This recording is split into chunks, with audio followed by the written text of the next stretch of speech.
মূলত আমরা সন্ধ্যা 6:30 নাগাদ আমাদের সিলেট মহোদয় একটা নিউজ পয়েন্টে বন্যতুল থেকে কিছু পোনা মাছ ইলিশের জাটকা সহ একটা ট্রাক লোড হয়েছে। তো ওই মর্মে তিনি আমাকে খবর দেন, এরপরে আমরা দুজন একসাথে এইটা ট্রাকিং করি। পরে যখন আমরা এই ট্রাকটা যখন আমাদের ইয়াতে আসে ফেরিঘাটে, তখন সিলেট মহোদয় সহ ফোর্স সহ তার সঙ্গিনী আমরা এই ট্রাকটাকে আটক করি। আটক করে আমরা এখানে দুইটা গ্রুপের মাছ, মূলত এই মাছগুলা তারা বলে কাসকি মাছ। মূলত এই আমরা অনেকগুলি ড্রাম চেক করছি জনগণের সম্মুখে। তো এই মাছগুলার অধিকাংশ মাছই ইলিশের ছোট ছোট জাটকা। মূলত জাটকা আমরা 1 নভেম্বর থেকে 30 জুন পর্যন্ত ধরা নিষেধ, মৎস্য সংরক্ষণ সুরক্ষা আইনে। সেই হিসেবে এখন আমাদের এই জানুয়ারি মাস, তো এই মাছগুলো একদম ছোট ছোট 2 থেকে 3 ইঞ্চি সাইজের।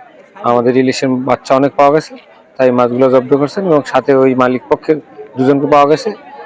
ওনাদের দুজনকেই সিলেট মহোদয় 10,000 করে জরিমানা করছেন, 20,000 টাকা মোট। আর এই মাছগুলো জব্দ করে ইতিমধ্যে প্রায় বিতরণ শেষ। আর এখানে 30 ড্রাম মাছ ছিল। 30 ড্রামের মাছের মূল্য প্রতি ড্রামে হয়তো 30 থেকে 40 কেজি মাছ হবে, বরফ পানি বাদে।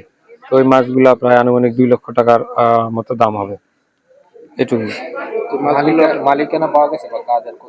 মালিকানা মূলত এখানে ওই যে লেবার পাওয়া গেছে, ওরা হলো ইয়াতে বাউফলের কালাইয়ার আসছে কালিয়া থেকে। না, মাছ মূলত এই বিভিন্ন চরের আর কি। এই অঞ্চলে গলাচিপার এই যে মাছগুলো তার আসলে বেড়জালের মাছ। মূলত এগুলা আমাদের ওরা যেটা বলছে যে চর বাংলা এবং ওই যে চরমন্তাজ এবং ভোলার কিছু অংশের এই বিভিন্ন চরে তারা বেড় জাল দিয়ে মাছ ধরে। তো আমরা এই জালের বিরুদ্ধে ইতিপূর্বে জানেন যে আমাদের কম্বিং অপারেশন চলে। তো এই কম্বিং অপারেশন থাকাকালীন সময় আমাদের অভিযান চলে। তো আমরা এই বেড়জাল ইতিমধ্যে ধরেছি।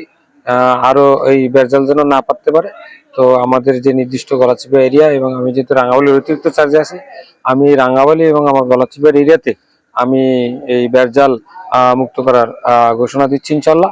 ভবিষ্যতে যেন এই ধরার আগেই এই জাল থেকে আমরা মুক্ত করতে পারি ছোট মাছগুলো।